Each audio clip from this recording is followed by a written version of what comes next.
Biotechnology का third part है जिसके अंदर ये खत्म हो जाएगा, प्रिंसिपल एंड प्रोसेस। तो चलिए स्टार्ट करते हैं। Steps involve in are DNA technology. देखो, सबसे पहले हम डीएनए को निकालते हैं, फिर डीएनए को रेस्ट्रिक्शन एंडोन्यूक्लियस से कट करते हैं। अग्रज जेल इलेक्ट्रोफोरेसिस में डिजायर जीन को हम आइसोलेट करते हैं, फिर एम्पलीफाई करते हैं। देन उसके बाद डिजायर जीन को लाइगेट करते हैं वेक्टर के ऊपर, और फिर उस वेक्टर को होस्ट सेल में भेजते हैं।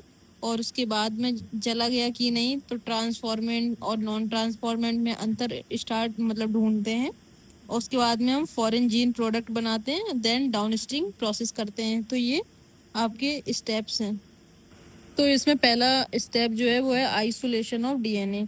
तो इसमें क्या करते हैं, हम लाइटिक एंजाइम की मदद से पहले हम सेल वॉल और सेल मेम्ब्रेन को तोड़वाते हैं। तो उसके बाद में ये इस तरीके से हो जाती है। इसके बाद में हम सेंट्रीफिकेशन करते हैं, यानी कि जैसे डीएनए, आरएनए और प्रोटीन है, तो हम आरएनए डाल के आरएनए को ख़त्म कर देते हैं, प्रोटीएज डाल के प्रोटीन को ख़त्म कर देते हैं, देन डीएनए बचता है। हम ऐसे एंजाइम डाल देते हैं जिससे आरएनए और प्रोटीन खत्म हो जाए। जैसे आरएनए को खत्म करने के लिए आरएनएज डाल देते हैं, प्रोटीन को खत्म करना है तो प्रोटीएज डाल देते हैं, तो डीएनए बचता है। इसके बाद में हम क्या करते हैं कि डीएनए को जिसमें होता है उसमें चिल्ड इथेनॉल डाल देते हैं। फिर उसके बाद में प्रेसिपिटेट करके हम स्पूलिंग, इसी प्रोसेस को स्पूलिंग कहते हैं, और डीएनए को एक ऐसे प्रेसिपिटेट करके निकाल लेते हैं, जो कि लास्ट फिगर में आपको दिखाई दे रहा है। तो हमने डीएनए निकाल लिया। इसके बाद में हम डीएनए को रेस्ट्रिक्शन एंडोन्यूक्लियस की मदद से काटते हैं। तो क्या करते हैं, ये देखो, प्यूरिफाइड डीएनए जो होता है उसको और रेस्ट्रिक्शन एंडोन्यूक्लियस को एक साथ डाल देते हैं, रख देते हैं प्लेस टुगेदर, और ऑप्टिमम कंडीशन पे रखते हैं। किसको? डीएनए को और रेस्ट्रिक्शन एंडोन्यूक्लियस को। इसके बाद में ये ऐसे टुकड़े हो जाते हैं। थर्ड प्रोसेस थी एग्रो जेल इलेक्ट्रोफोरेसिस से हम डिजायर जीन को निकालते हैं। तो हम क्या करते हैं, ये जेल इलेक्ट्रोफोरेसिस है, इसके अंदर ये वेल बने होते हैं। तो हम इसमें क्या करते हैं कि डीएनए को, जो कटे हुए डीएनए के पीस हैं उनको डाल देते हैं। तो इसमें 4 लाइन दिखाई गई हैं। तो पहले वाले में सिर्फ एक ही बना हुआ है, इसका मतलब है कि रेस्ट्रिक्शन एंडोन्यूक्लियस उसको काट नहीं पाया है। सेकंड, थर्ड, फोर्थ लाइन में क्या है ना कि वो कट गए हैं, और साइड में नंबर लिखे होते हैं कि किस साइज का जो डीएनए का टुकड़ा है वो कहाँ कहाँ तक पहुंचा है। तो जो सबसे दूर तक पहुंचता है, इसका मतलब होता है कि उसका साइज सबसे छोटा था, इसलिए वो लंबी दूरी तय कर गया। और जो सबसे ऊपर होता है, इसका मतलब होता है कि उसका साइज बहुत बड़ा था। तो रेस्ट्रिक्शन एंडोन्यूक्लियस से कट कर देते हैं। तो क्वेश्चन ये पूछा जाता है कि जो ये छेद होते हैं जिसको हम वेल बोलते हैं, ये कैथोड की तरफ होते हैं, क्योंकि डीएनए जो है ना वो एनोड की तरफ चलता है। तो सबसे छोटा वाला सबसे दूरी तक आ पाता है। और इसके बाद में हम क्या करते हैं कि मुझे पता ही है कि जो डिजायर जीन है उसका साइज क्या है। इसके बाद में हम देख लेते हैं कि यहाँ पे है हमारा ये जो डिजायर जीन है। तो इसके बाद में हम उसको इतना पीस कट कर लेते हैं। कट करने के बाद उसको मेल्ट कर देते हैं, पिघला देते हैं। तो इस प्रोसेस को कहते हैं इल्यूजन, यानी जेल इलेक्ट्रोफोरेसिस। एक तरीके से समझिए जेल लाइक प्लेट हो गई, उसमें हमें दिख गया कि यहाँ पे मेरा टुकड़ा है डिजायर जीन वाला, उसको काट के निकाल लेते हैं। निकालने के बाद में उसको मेल्ट कर देते हैं, और उससे जो डिजायर जीन है वो हम निकाल लेते हैं। ये प्रोसेस इल्यूजन होती है। और डीएनए, आरएनए और प्रोटीन में आरएनए और प्रोटीन को गला के डीएनए को निकालने की प्रोसेस को स्पूलिंग कहते हैं, और डिजायर जीन को निकालने की प्रोसेस को इल्यूजन कहते हैं। ये याद रखना, स्पूलिंग और इल्यूजन में लोग कंफ्यूज हो जाते हैं। नीचे देखिए, इसमें लिखा हुआ है gel electrophoresis is done for separation of DNA and RNA. Use करते हैं इसमें हम डीएनए के फ्रेगमेंट्स को सेपरेट करते हैं उनके साइज के अकॉर्डिंग। इसमें हम चेकिंग करते हैं progression of restriction enzyme digestion of DNA. जब हम डिजायर जीन को निकाल लेते हैं तो उसके बाद क्यों निकालते हैं, क्योंकि हमें उसकी मल्टीपल कॉपी बनवानी है। तो इसमें है amplification of gene of interest by PCR. तो इसमें हम विट्रो यानी कि लैब के अंदर मल्टीपल कॉपी बनाते हैं डिजायर जीन की। जैसे पीसीआर है, इसको हम थर्मल साइकिल भी कहते हैं। इसमें 3 स्टेप होते हैं, डीनेचुरेशन, एनलिंग और एक्सटेंशन। 94 डिग्री पे डीनेचुरेशन, 54 पे एनिलिंग और 72 डिग्री पे एक्सटेंशन होता है। तो ये देखिए, डीनेचुरेशन में हम 94 डिग्री की हीट देते हैं, दोनों स्ट्रैंड अलग हो जाते हैं। फिर हम प्राइमर को अटैच कर देते हैं, डीएनए प्राइमर को। उससे देखिए थोड़ा थोड़ा सा डीएनए बन जाता है। और इसके बाद में हम एक्सटेंशन 72 डिग्री का देते हैं। टैग पॉलीमरेज काम करता है, और थोड़ा डीएनए बन ही गया था एनिलिंग में। इसके बाद एक्सटेंशन वाले में हम आगे पूरा डीएनए बना लेते हैं। जैसे स्टार्टिंग में होता है ना कि ABCD माँ बाप लिखना पढ़ाते हैं, इसके बाद में हम खुद से लिखने लग जाते हैं। तो एक्सटेंशन में डीएनए बनना ही एक्सटेंशन को दर्शाता है। जैसे में पूछा जाए कि number of DNA molecules n cycle में कितने बनेंगे, जैसे पूछ दे 60 साइकिल अगर हम पीसीआर की करें तो कितने डीएनए मॉलिक्यूल्स बन सकते हैं। तो ये 2 की पावर n इसका फॉर्मूला होता है। जैसे ये जो एनसीईआरटी में दिया गया है उसमें ये दिया गया है कि हम 30 साइकिल चलाते हैं तो 1 बिलियन मल्टीपल कॉपीज बनती हैं। इसके बाद में इसका शॉर्ट भी मैंने डाला है कि हम डिजायर जीन को वेक्टर के ऊपर कैसे लाइगेट करते हैं। ये देखिए, वेक्टर को सेम डीएनए से कट, रेस्ट्रिक्शन एंडोन्यूक्लियस से कट करते हैं और जीन को भी सेम से कट करते हैं, जिससे इनके पैलिंड्रोमिक सीक्वेंस मतलब कॉम्प्लीमेंट्री सीक्वेंस बने, तो आपस में चिपका देते हैं। स्टिकी एंड होता है, बीच से ना काट के किनारे से काटता है और दोनों को आपस में हम जोड़ देते हैं। इसके बाद में हम इसको होस्ट सेल में भेजते हैं। होस्ट सेल के लिए लिखा हुआ है एनसीईआरटी में एक शब्द कॉम्पिटेंट। कॉम्पिटेंट का मतलब होता है ऐसा होस्ट जिसके अंदर क्षमता हो फॉरेन डीएनए को लेने की। तो इसमें हम 2 मेथड यूज करते हैं, एक डायरेक्ट मेथड होता है, एक इनडायरेक्ट मेथड होता है।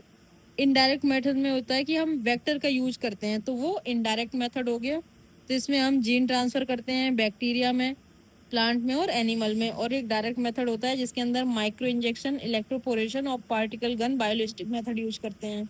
इसके बाद में हम जीन ट्रांसफर करते हैं बैक्टीरिया में। तो बैक्टीरिया में जीन ट्रांसफर करने के लिए क्या करते हैं कि 0, 42 और 0, ये हीट शॉक मेथड के नाम से जाना जाता है। तो इसमें हम क्या करते हैं, जब कैल्शियम देते हैं तो देखो ब्लू कलर की जो लेयर है ये सेल वॉल को प्रेजेंट कर रही है और रेड वाली सेल मेम्ब्रेन को। तो जो हमने कैल्शियम दिया तो देखो सेल वॉल खुली। तो यही एनसीईआरटी में लोगों को कंफ्यूजन है कि कैल्शियम और हीट शॉक में कौन से दोनों में से कौन किसको ओपन करता है। तो कैल्शियम ओपन करता है सेल वॉल को और हीट शॉक से ओपन होता है आपका सेल मेम्ब्रेन। तो कैल्शियम से पोर ओपन हो जाते हैं जिससे ये आपका रिकॉम्बिनेंट डीएनए सेल वॉल को पार कर जाता है। जब हीट शॉक दिया जाता है यानी आइस पे रखा जाता है, देन सडन ट्रांसफर कर दिया जाता है 42 पे, फिर 0 पे लाया जाता है, तो इससे वो सेल मेम्ब्रेन को भी क्रॉस करके अंदर पहुंच जाता है। डीएनए जो है वो मैक्रोमोलिक्यूल होता है और हाइड्रोफिलिक होता है, इसीलिए वो सेल मेम्ब्रेन को क्रॉस नहीं कर पाता है, क्योंकि सेल मेम्ब्रेन जो होती है वो हाइड्रोफोबिक नेचर की होती है। इसीलिए हम लोगों को हीट शॉक मेथड यूज करना पड़ता है। प्लांट में जीन ट्रांसफर कैसे करते हैं, हम 2 तरीके के प्लाज्मिड को यूज करते हैं, एक टीआई प्लाज्मिड, एक आरआई प्लाज्मिड। तो टीआई प्लाज्मिड का नाम है एग्रोबैक्टीरियम टूमीफेसियंस, आरआई का नाम है एग्रोबैक्टीरियम डाइजोजीन्स। टीआई प्लाज्मिड जो है वो ट्यूमर इंड्यूसिंग प्लाज्मिड होता है, ये क्राउन गाल डिजीज करता है यानी कि ट्यूमर बना देता है। और ये जो बैक्टीरिया है आरआई प्लाज्मिड, ये रूट इंड्यूसिंग प्लाज्मिड होता है, ये डाइकॉट प्लांट्स में हेरी रूट डिजीज करता है। देखो, हम टीआई प्लाज्मिड के काम करने का तरीका बताते हैं। जैसे कि एक डाइकॉट प्लांट है, उसको चोट लग गई है, तो चोट लगने से हम लोगों को फायदा होता है, यानी किसको, हम लोगों में मतलब टीआई प्लाज्मिड को फायदा होता है। वो देखता है कि कोई डाइकॉट का प्लांट मुझे मिल रहा है जिसको चोट लगी हुई हो, तो उससे एस्ट्रोसिरिंजोन नाम का एक केमिकल निकलता है, तो उसी की टीआई प्लाज्मिड को जरूरत होती है। तो टीआई प्लाज्मिड इसी इंतजार में बैठा रहता है कि डाइकॉट प्लांट को चोट लग जाए, तो चोट लगने से एक केमिकल निकलेगा एस्ट्रोसिरिंजोन। तो वो क्या करेगा कि इसके पास भी विरजीन है, तो एस्ट्रोसिरिंजोन को जैसे ही विरजीन को मिलेगा तो ये एक्टिव कर देगा एक तो विरजीन एक्टिव कर देगा प्रोटीन बनाने को। तो जैसे ही प्रोटीन बनेगी तो वो प्रोटीन टी डीएनए को कट कर देगी। जैसे ये कट हो जाएगी वैसे ये इधर जाके डाइकॉट प्लांट का जो डीएनए होता है उससे जाके ऐड हो जाएगी और उसके बाद में टी डीएनए इंटीग्रेट हो जाएगा। इंटीग्रेट का मतलब क्या हुआ, ये देखो ये ब्लू वाला था, यहाँ से ये टी डीएनए कट होके डाइकॉट प्लांट का जो डीएनए था उसके अंदर ऐड हो गया जाके। इंटीग्रेट का मतलब होता है ऐड हो जाना। और उसके बाद में ये टीआई जीन एक्टिव हो जाएगी और ट्यूमर बना देगी। इस ट्यूमर से जो आपका ये टीआई प्लाज्मिड है इसको नरिशमेंट मिलता है, इसलिए वो चाहता है कि डाइकॉट प्लांट में ट्यूमर हो जाए। एक बार फिर से समझ लीजिए कि डाइकॉट प्लांट को चोट लगती है, चोट लगने से एस्टोसिरिंजोन नाम का एक केमिकल निकलता है जो टीआई प्लाज्मिड की विर जीन को एक्टिवेट कर देता है और ये एक ऐसी प्रोटीन बनाती है जो टी डीएनए को कट कर देती है। कट करने के बाद में ये डाइकॉट के जो डीएनए होता है उससे ऐड हो जाती है और उसमें ही मतलब मल्टीप्लाई करने लगती है और उसको ट्यूमर कर देती है। तो उससे इसको नरिशमेंट मिलता है टीआई प्लाज्मिड को। ये देखो नीचे लिखा हुआ है कि विरजीन एक्टिवेटेड बाई एस्ट्रोसिरिंजोन से एक्टिवेट हो जाती है, इंड्यूसर है। इन डाइकॉट प्लांट में विरजीन एक्टिव होने से वायरुलेंस प्रोटीन का बनना चालू हो जाता है। तो ये वही हो गया वेक्टर में, जैसे हम कट करके रेस्ट्रिक्शन एंडोन्यूक्लियस से डिजायर जीन लगाते हैं, तो यहाँ पे कट कौन करता है, virulence gene, virulence protein cut करती है टीडीएनए को और वो जाके डाइकॉट प्लांट के डीएनए से जुड़ जाता है, जिसके बाद में क्या होता है, वही होता है जो ट्यूमर फॉर्मेशन करवा देता है। इसके बाद में आपका जीन ट्रांसफर इन प्लांट्स, तो T DNA transfer DNA, DNA इनमें क्या होता है कि जहाँ पे एस्टोस घाव होता है, वाउंड मतलब चोट लग जाती है, तो एस्टोस्ट्रिंजन नाम का केमिकल निकलता है। वो केमिकल विर्जिन को एक्टिवेट कर देता है। विर्जिन क्या करती है कि ये डाइकॉट प्लांट में जाके वो टीडीएनए को ऐड कर देती है। तो टीडीएनए से उसके बाद में ये इन हार्मफुल टीआईजीएनए, अब हमने इसको उपयोग कैसे लिया, वो तो चलो हार्मफुल था टीडीएनए जो ट्यूमर फैला रहा था, तो अब जो हार्मफुल था उसकी जगह हम उसको यूजफुल में कन्वर्ट कर देते हैं, तो उसको हम बोलते हैं डिसआर्म टीआई प्लाज्मिड, यानी कि वो नुकसान नहीं पहुंचा सकता है। तो at the place of TI gene desired gene inserted, अब टीआई जीन की जगह हम डिजायर्ड जीन इंसर्ट कर देते हैं। इसके बाद में हम ट्रांसफर कर देते हैं उस प्लांट्स में, और इसके बाद में हम डाइकॉट प्लांट में जो बन जाए वो बनवा सकते हैं। तो आने वाले समय में हो सकता है कि वैक्सीन के लिए भी ये हो जाए कि हम कुछ भी सेब संतरा खा लें, उसके बाद में हमें वैक्सीन लग जाए, उसके लिए इंजेक्शन लगवाने की जरूरत ना भी पड़े। अब जीन ट्रांसफर करते हैं एनिमल सेल में। एनिमल सेल में जीन ट्रांसफर करना कम्प्लीटली सक्सेसफुल है, क्योंकि इसमें हम जाइगोटिक में, अगर एम्ब्रियोनिक स्टेज में जो जाइगोट होता है उसके अंदर अगर हम करते हैं तो ये सक्सेसफुल माना जाता है, बिकॉज जाइगोट जो होती है वो सिंगल सेल होती है। तो अगर हम डायरेक्ट करते हैं तो माइक्रो इंजेक्शन मेथड होता है, इनडायरेक्ट करते हैं तो डिसआर्म रेट्रोवायरस। डिसआर्म का मतलब है कि अब वो नुकसान नहीं पहुंचा सकता, अब वो फायदा पहुंचाएगा। तो यहाँ पे दिखाया गया कि जाइगोट में हमने स्पर्म और ओवम लिया, आईवीएफ में उसका वो इन विट्रो में करवाया, और उसके बाद में जाइगोट में डाल दिया डिजायर जीन, तो ये हमने ट्रांसजेनिक एनिमल बनाया था। तो फर्स्ट ट्रांसजेनिक एनिमल जो था एक माउस बनाया था। इसमें हमने ह्यूमन ग्रोथ हार्मोन नाम की जीन को ऐड कर दिया था, जिसको हमने बाद में सुपर माउस कहा था। ये क्वेश्चन पूछा ही जाता है, इसको याद रखना। डायरेक्ट मेथड में क्या होता है कि वेक्टर लेस जीन ट्रांसफर होता है, यानी कि ये लेस कॉमन होता है और लो सक्सेस रेट होता है। और माइक्रो इंजेक्शन होता है कि इसमें एनिमल सेल के लिए हम यूज करते हैं। तो इसमें हम क्या करते हैं कि डिजायर जीन को इंजेक्शन में लेके डायरेक्ट उसके अंदर इंसर्ट करते हैं। तो जरूरी नहीं होता है ना कि ये ऐड ही हो जाए जाके, तो अगर ऐड ना हो पाया तो उसमें पड़ा रहेगा और रेस्ट्रिक्शन एंडोन्यूक्लियस जाएगा और इसको कट कर देगा, तो ये बर्बाद हो जाएगा। तो इलेक्ट्रोपोरेशन क्या होता है, it's create transient temporary pores, ये जो टेम्परेरी पोर बना देता है। इसमें हम इलेक्ट्रिक शॉक देते हैं जिससे प्लाज्मा मेम्ब्रेन में पोर हो जाते हैं और एंट्री हो जाती है फॉरेन डीएनए की। तो इसको हम कहते हैं इलेक्ट्रोपोरेशन, यानी कि ये छोटे छोटे से छेद हो जाए टेम्परेरी, जिससे हमारी डिजायर जीन जो है ना फॉरेन डीएनए वो अंदर चला जाए, इसके बाद में वो अपना भर जाएगा। ये तो बहुत ही इंपॉर्टेंट है, हमेशा पूछा जाता है कि पार्टिकल बायोलिस्टिक मेथड जो जीन गन मेथड होता है, ये हम प्लांट सेल और बॉम्बर्ड करते हैं, यानी कि बहुत हाई स्पीड में प्लांट की जो सेल होती है उसके ऊपर हम ऐसे बंदूक टाइप से चलाते हैं और गोली मारते हैं। तो जो गोली होती है वो गोल्ड और टंगस्टन की बनी होती है, और उस पर हम डिजायर्ड जीन लगाते हैं। तो ये पूछा जाता है, इसमें याद रखना कि वो जो जीन होती है वो गोल्ड और टंगस्टन के अंदर होती है, या वो जीन गोल्ड और टंगस्टन के बाहर होती है। तो याद रखो कि जीन हमेशा ऊपर की तरफ होती है, और गोल्ड और टंगस्टन हम इसलिए यूज करते हैं क्योंकि वो सेल की किसी भी चीज के साथ में रिएक्शन नहीं करते हैं। अगर आयरन लेते तो वो रिएक्शन कर जाता है, इसलिए हमने गोल्ड और टंगस्टन लिया और डिजायर जीन को गोल्ड और टंगस्टन के ऊपर लगाया है। तो ये डेफिनेशन में लिख के आ जाता है कि वो हम इनसाइड लगाते हैं कि आउटसाइड। तो डिजायर जीन को हम आउटसाइड लगाते हैं अपर लेयर पे। ये है उसका फिगर, गोल्ड और टंगस्टन की हमने गोली ली, ये इसका वो है जहाँ से हम ट्रिगर करते हैं। इसके आगे ये माइक्रो पार्टिकल है जो गोल्ड और टंगस्टन के हैं, जाके टारगेटेड सेल पे हिट कर देते हैं, और ये देखो हिट हो गए जाके। Selection of transformant with recombinant TR, तो हम सिलेक्शन कर लेते हैं ट्रांसफॉर्मेंट विद रिकॉम्बिनेंट का टू एंटीबायोटिक रेजिस्टेंट जीन से। तो ये आपका है नॉन रिकॉम्बिनेंट, जिसके अंदर दोनों एम्पार और टेटार दोनों सर्वाइव कर रहे हैं। ये आपका नॉन रिकॉम्बिनेंट डीएनए है। और ये रिकॉम्बिनेंट है। रिकॉम्बिनेंट का क्या था कि हमने टेट्रासाइक्लिन वाले में अपनी डिजायर जीन को लगा दिया था, इंसर्ट कर दिया था। इसका मतलब ये वाली इसका खराब हो गया था। तो इसका मतलब है कि रिकॉम्बिनेंट जिसमें होगा उसमें टेटार काम नहीं करेगा, क्योंकि हमने टेटार में फिक्स किया। जिसमें हम फिक्स करते हैं वो काम करना बंद कर देता है। यानी रिकॉम्बिनेंट का मतलब हम कैसे पहचानेंगे कि ये जिसके अंदर भी हमने फिट किया होगा वो वाला पार्ट इसका काम नहीं कर रहा होगा।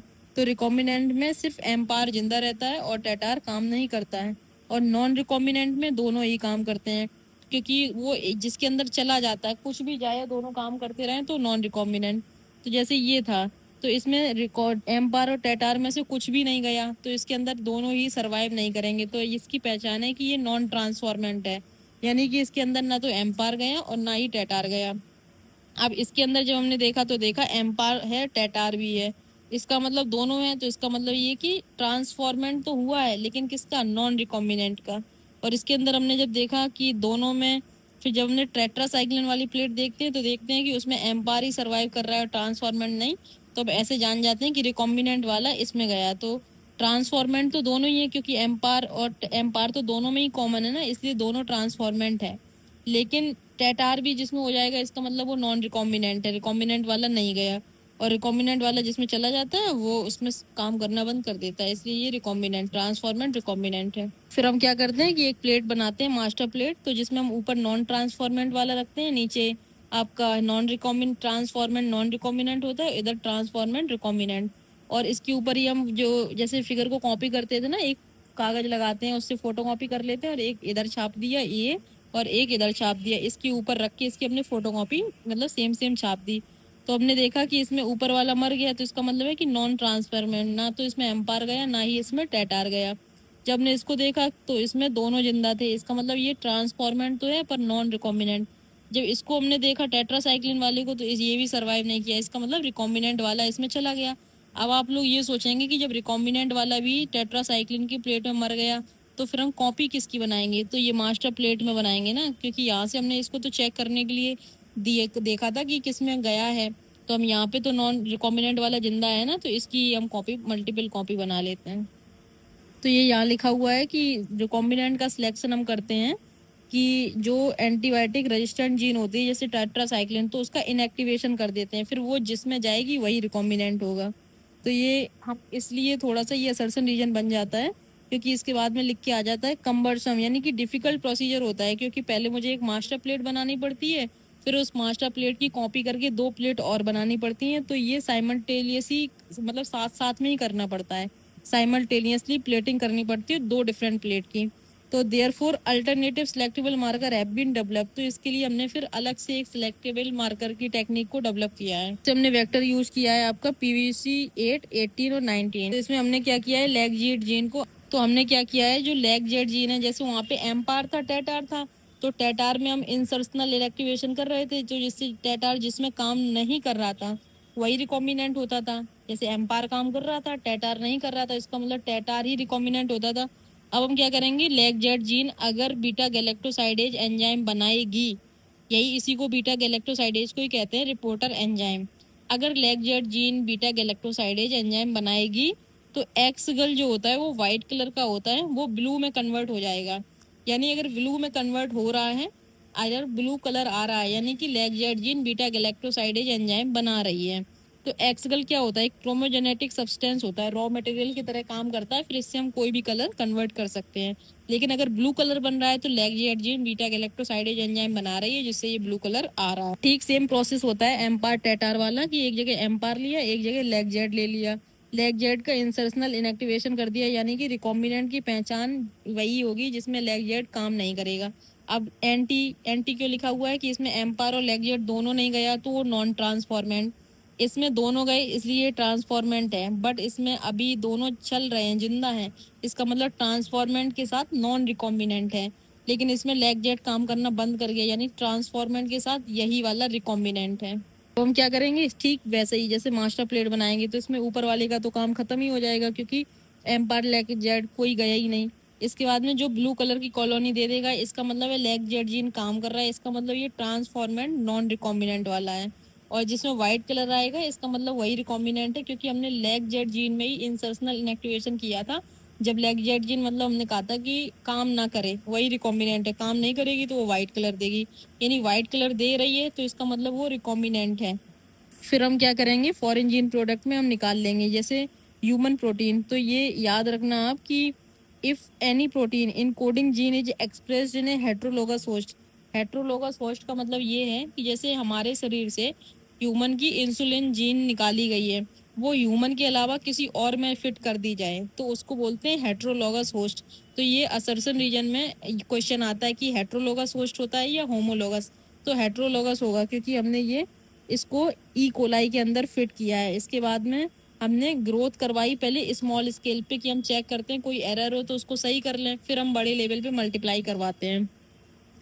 तो हमने ये देखो नीचे लिखा हुआ है कि प्रोटीन जो इनकोडेड होती है, उसके बाद हमने हेट्रोलोगस होस्ट में भेजा, जो हेट्रो अपना ह्यूमन की इंसुलिन जीन जो है वो इंसान के अलावा किसी और में बने, तो यहाँ बन रही है ई कोलाई के अंदर, तो ई कोलाई के अंदर बन रही है, इसलिए हमने लिखा है हेट्रोलोगस होस्ट। तो जो ह्यूमन के अलावा किसी और में बने यानी हेट्रोलोगस होस्ट में बने उसको हम कहते हैं रिकॉम्बिनेंट प्रोटीन। तो ये बेस्ट कल्चर मीडियम होता है, यहाँ पे हम ऑप्टिमम टेम्परेचर पीएच लेते हैं ग्रोथ करने के लिए। पहले हम छोटे लेवल पे करते हैं, जब देखते हैं सब सही है तब हम इसको बड़े लेवल पे एम्पलीफाई कर देते हैं। नहीं पता चले कि डायरेक्ट हमने बड़े स्केल पे कर लिया और उसमें गलती हो गई तो सब बर्बाद हो जाएगा, इसलिए पहले छोटे लेवल पे चेक करके हम इसको ऑप्टिमम टेम्परेचर और पीएच चेक कर लेते हैं। तो ये देखो हम ग्रोथ कर रहे हैं लार्ज स्केल पे, तो हम 100 से 1000 लीटर का ये कैपेसिटी वाला लेते हैं स्टिर टैंक बायोरिएक्टर। तो स्टिर टैंक बायोरिएक्टर में क्या होता है कि हम ऑक्सीजन की अवेलेबिलिटी करवाते हैं, और इसमें बायोरिएक्टर जो है सिंपल स्टिर टाइप का होता है। इसके अंदर ये देखिए ब्लेड टाइप के लगे हुए हैं, तो जिसके अंदर बहुत सारे कल्चर मीडियम डालते हैं, रिकॉम्बिनेंट बैक्टीरिया होता है, और इसमें कहीं पे भी बैक्टीरिया प्रेजेंट होगा तो उसको पर्याप्त मात्रा में ऑक्सीजन मिल सके, इसलिए ये ब्लेड लगाए जाते हैं घूम घूम के चारों तरफ बैक्टीरिया को नरिशमेंट प्रोवाइड कर सके। तो इसमें ये सारी आप नेमिंग याद रखना। अब कल्चर मीडियम की बात करिए तो एक बैच कल्चर मीडियम होता है, एक कॉन्टिन्यूस कल्चर मीडियम होता है। बैच कल्चर मीडियम में ये होता है कि एक डिब्बा है जो कंप्लीट बंद रहेगा, सिर्फ एक बार हम भर देंगे, जब तक पूरा खत्म नहीं हो जाएगा तब तक हम ना निकालेंगे और ना ही भरेंगे। तो ये देखो एक डिब्बा है, रिकॉम्बिनेंट बैक्टीरिया कल्चर मीडियम है, और केवल इनलेट है, एक बार डाल दिया, जब तक पूरा यूज नहीं हो जाएगा तब तक हम नहीं निकालेंगे। तो ये बैच कल्चर मीडियम होता है। लेकिन ये कॉन्टिन्यूस कल्चर मीडियम में ये होता है कि एक तरफ से हम भरते रहते हैं और एक तरफ से हम निकालते रहते हैं। और इसमें कल्चर मीडियम रिकॉम्बिनेंट बैक्टीरिया एक तरफ से देखो फ्रेश मीडियम भर रहे हैं, जो बनता जा रहा है उसको निकालते जा रहे हैं, यानी कि इसको हम खत्म नहीं होने देंगे। एक तरफ से डालेंगे, एक तरफ से कल्चर मीडियम से जो डिजायर्ड प्रोडक्ट बनता रहेगा उसको हम निकालते रहेंगे। तो देखो जब ये वाला जो है कि जिसमें बैच कल्चर मीडियम है, इसमें हम एक साथ निकालेंगे तो इसका मतलब है कि एक टाइम पे जो ग्रोथ है वो रुक जाएगी, है ना। तो ये और इसमें ये एक्सपोनेंशियल ग्रोथ आएगी। देखो ये बैच कल्चर मीडियम है, तो इसमें लैग फेज आएगा, लॉग फेज आएगा, फिर एक टाइम पे जब सब कुछ खत्म हो जाएगा, क्योंकि डिब्बा बंद है ऊपर से हम भर नहीं रहे हैं, जो कंजप्शन लाइक बचेगा जब वो खत्म होने लग जाएगा तो स्टेशनरी फेज आ जाएगा। तो इसका मतलब है लैग, लॉग और स्टेशनरी फेज कंटिन्यूस कल्चर का और ये बैच कल्चर का है। और कंटिन्यूस कल्चर में एक्सपोनेंशियल फेज आएगा, यानी एक्सपोनेंशियल ग्राफ बनेगा, और इसमें सिग्मोइड बनेगा ग्रोथ में, क्योंकि बैच कल्चर में एक टाइम के बाद खत्म हो जाएगा तो सिग्मोइड बनेगा, और एक तरफ से डाल रहे हो, एक तरफ से बैच कल्चर से कंटिन्यूस कल्चर से निकाल रहे हो, तो वो उसमें एक्सपोनेंशियल टाइप का बनेगा। ये आपके ग्राफ बने हुए हैं, स्टिर्ड सिंपल टैंक रिएक्टर है और ये स्पार्ज है। तो इसमें हम ब्लेड का उपयोग करते हैं जिससे हम बैक्टीरिया कोने कोने में कहीं भी प्रेजेंट है उसको पर्याप्त मात्रा में ऑक्सीजन मिल सके। और ये आपका स्पार्जल लगा होता है जिससे हम ऑक्सीजन के बबल निकालते हैं, जिससे सरफेस एरिया बढ़ जाए और गैस पर्याप्त मात्रा में एक्सचेंज हो सके। तो इसकी नेमिंग याद रखिएगा आप। आपका बायोटेक्नोलॉजी में फिर डाउन स्ट्रीम प्रोसेस होता है कि एक तरफ से हम कल्चर मीडियम डालते हैं, दूसरी तरफ से हम प्रोडक्ट को निकाल लेते हैं। कंप्लीट जैसे ही बायोसिंथेटिक फेज कंप्लीट होता है तो हम subjected through a series of process before it ready of marketing.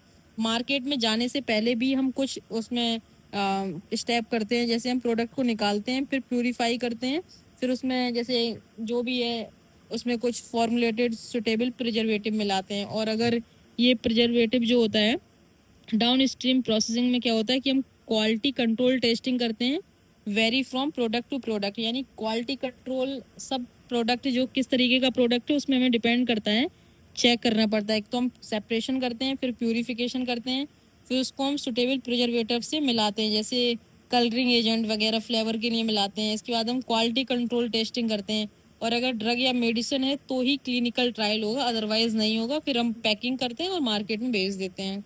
तो समरी है कि एक एनसीईआरटी में एक सवर वो फिगर लिखा हुआ है शब्द फेरी। फेरी का मतलब होता है ट्रांसफर करना। तो आपका बायोटेक खत्म होता है। मैंने फर्स्ट चैप्टर आपको कंप्लीट डिटेलिंग में पढ़ा दिया। अगर आप इसको सुन भी लेंगे तब भी आपको 95% बायोटेक्नोलॉजी आ जाएगी। वैसे मैंने 100% ही पढ़ाया है, ये मेरे सर ने पढ़ाया था, बहुत अच्छा पढ़ाया था। अगर आपको अच्छा लगा हो तो लाइक शेयर और सब्सक्राइब जरूर कर देना। ये मेरे सर के ही नोट्स हैं, जो मैंने क्लास नोट्स हैं उससे ही पढ़ाया है।